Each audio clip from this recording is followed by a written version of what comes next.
Peu de temps avant sa mort, notre ami René Malvin disait « Je pars en premier préparer l'arrivée du boss ». Mais on pensait pas que cela allait arriver aussi rapidement. Bonjour, je suis Alexandre, votre expert en élégance masculine. Aujourd'hui, je fais cette vidéo pour rendre hommage à un grand homme, une légende qui nous a quittés. Cet homme s'appelait Bernard Tapie. Mesdames et messieurs, on se retrouve après ça.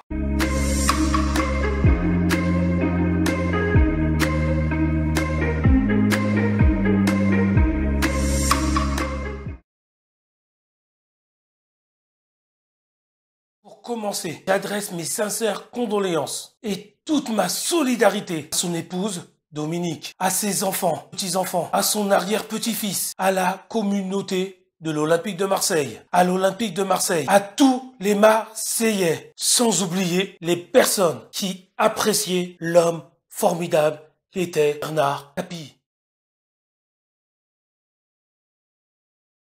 Il a été acteur, il était propriétaire quotidien La Provence, il a été animateur télé, chanteur, entrepreneur, notamment en acquérant la société Adidas, qui a fait le grand buzz judiciaire, l'affaire Crédit Lyonnais. Il a rencontré un énorme succès retentissant dans le domaine sportif. D'abord, dans le cyclisme, en modernisant le cyclisme, en remportant 2 Tours de France. Bernard Hinault et Greg LeMond s'en rappellent. Sans oublier le Graal avec l'Olympique de Marseille. Et jusqu'à ce jour, le président qui a ramené la seule et unique Ligue des Champions en France. En politique, il a eu une carrière brillante. Il a été élu conseiller départemental. Il a été député. Il a été député européen. Et le Graal, il a été ministre de la Ville. Après cela, est arrivée sa chute. L'affaire OMVA, qui a précipité l'Olympique de Marseille en 2e division. L'affaire Crédit Lyonnais, la justice, les banques. Plein de personnes ont voulu l'abattre. Malgré cela, Bernard trouva toujours les ressources nécessaires pour rebondir. Il a su faire preuve de courage, d'abnégation. Il n'a jamais rien lâché. Il était aussi le roi des coups de théâtre. Souvenez-vous, le fameux jour où il décrocha ses fameux millions par le biais de l'arbitrage. Malgré cela,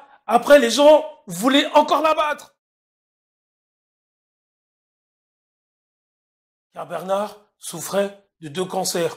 Un de l'estomac et l'autre cancer de l'œsophage. Il n'a jamais baissé les bras. Il s'est battu avec abnégation. Il a été le porte-parole de beaucoup de malades. Il les a encouragés. Il les a permis d'affronter la maladie.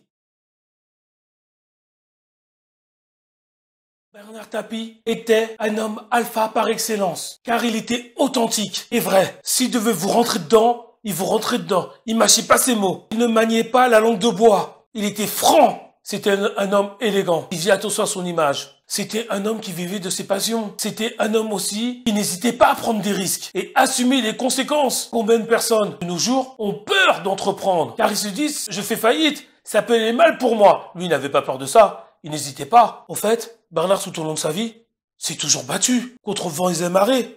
La vie ne lui a jamais fait de cadeau. Et comme disait Rocky à son fils que la vie compte dur. Mais le plus important, c'est pas d'accuser un tel et un tel et un tel. Ou d'être un bon cogneur. Non. C'est savoir se relever et repartir de l'avant. C'est ce qu'a toujours fait notre cher Bernard. Aujourd'hui, Bernard nous a quittés. C'est une légende vivante. Tout un peuple pleure parisien qui a conquis le cœur de tous les Marseillais. Et pas seulement les Marseillais. Une grande majorité des Français. Bernard a su atteindre nos cœurs. Aujourd'hui, il n'est plus. Mais sache que, pour moi, tu resteras un de mes modèles. Bernard, le boss, repose en paix. Pour terminer cette vidéo, je vais vous laisser Bernard lui-même vous adresser un message. Cherchez pas à tout coup à réussir dans la vie, mais battez-vous pour réussir votre vie. C'est plus important.